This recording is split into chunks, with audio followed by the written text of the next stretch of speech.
Ms. Boebert from Colorado. Thank you, Mr. Chairman, and thank you, gentlemen, for being here today. I appreciate you. Now, if Mr. Shapley, Mr. Ziegler, if you could each just quickly, maybe 20 seconds or less, summarize what did each of you find when you criminally investigated Hunter and Joe Biden, particularly as it relates to China? So, specifically related to China, there's CEFC, Hudson West 3, State Energy HK. Yeah, those are, I believe, the three entities in my transcript. Mr. Shapley? So yeah, I mean, I would just echo the same thing that's in my transcript.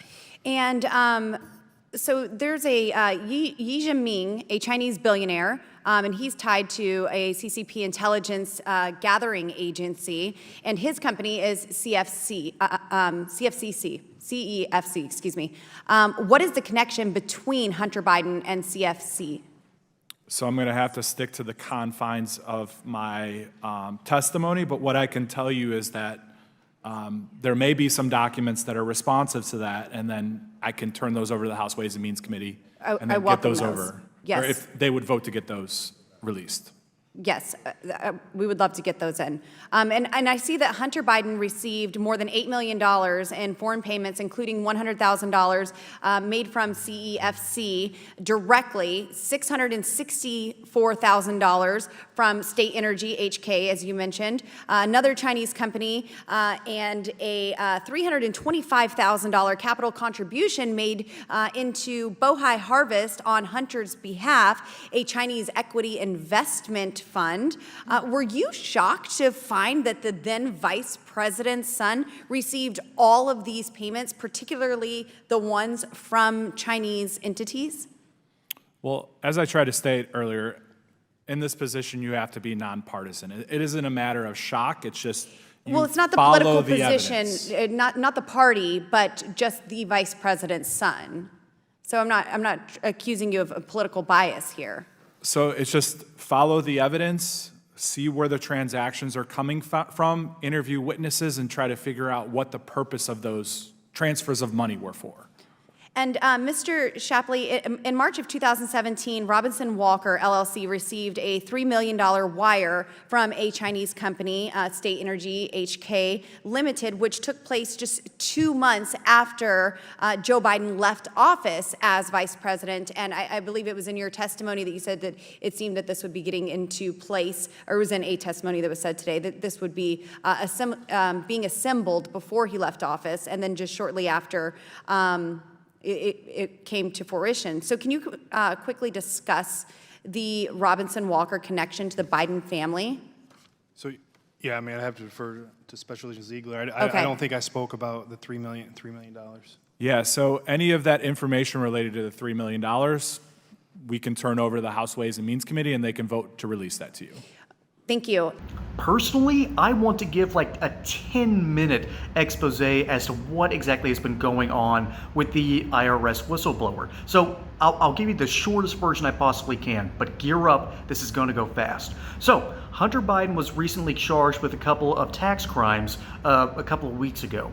Well, since then, an IRS whistleblower, as a matter of fact, 2 of them, it was originally one who the mainstream media kept on saying this guy is, he's on the run, he's technically doing something illegal, this is a bad actor. Well, it wasn't one guy, it's now 2. So I think the Republicans knew exactly what was going on and waited for a second bombshell to drop, and the media has now gone radio silent on the issue. It's hilarious, actually. So, we have 2 IRS whistleblowers who are telling the world that there's way more to this Hunter Biden story and that he got off easy.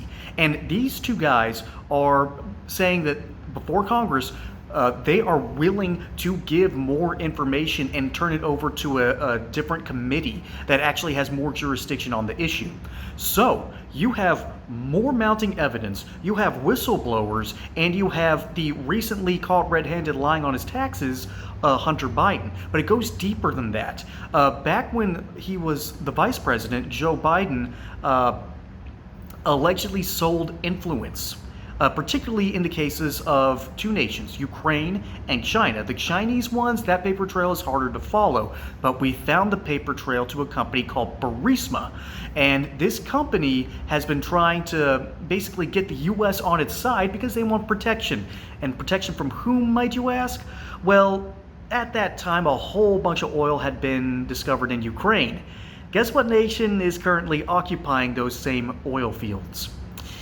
Yeah, that math, I don't like where that equation adds up to. So, we have potential corruption that is on the scale of Watergate. In my opinion, bigger than Watergate. Watergate was something that now happens pretty much every day with all the surveillance that we have going on. This is corruption that I don't think we've seen since the Teapot Dome scandal almost a century ago. And that got a president canned. Well, he was going to be. I think Warren G. Harding died in office before this could happen. So we have whistleblowers coming out saying there's more to this Hunter Biden story. We have them telling Congress and Lauren Boebert that they're willing to give more info to a different committee of Congress, and that they have the paper trail. Folks, stay tuned, stay strapped. Stay strapped into your seats. Not that kind of strapped, but stay strapped into your seats because this show is about to get wild.